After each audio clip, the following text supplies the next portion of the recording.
রাজধানীর কারওয়ান বাজারে সবজির দাম বেড়েছে চোখে পড়ার মতো ভাবে। প্রতিদিন ভোর থেকেই জমে ওঠে বাজার, কিন্তু ক্রেতাদের মধ্যে দেখা যাচ্ছে অসন্তোষ। আজকে অতিরিক্ত বেশি।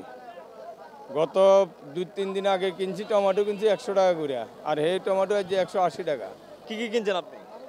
টমেটো নিলাম 180 টাকা, তারপরে সিম নিলাম 180 টাকা, এর পরবর্তীতে কাঁচামরিচ 300 টাকা কেজি, তারপরে ছড়া নিলাম 50 টাকা, তারপরে বেগুন 150 টাকা। এই অবস্থা আর বর্তমানে বাজার। আমি আসলাম বেগুনের জন্য 220 টাকা কেজি, যেটি খালি চুলকানি ওইটাই দাম বেশি। তাহলে মানুষ কি খাবে? কি খাবে মানুষ? আমার মতন মানুষ, সাধারণ মানুষকে এগুলো কিনে খেতে পারবে?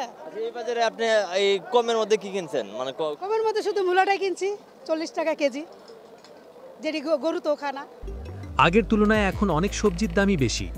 দৈনন্দিন বাজার করতে গিয়ে অতিরিক্ত খরচে পড়ছেন সাধারণ মানুষ। বিক্রেতাদের দাবি পরিবহন খরচ বৃদ্ধি আর সরবরাহ কমে যাওয়াই এর মূল কারণ। বেগুন 120 টাকা কেজি ভাই। বেগুন কি আগে কম ছিল না আজকে দাম বেশি?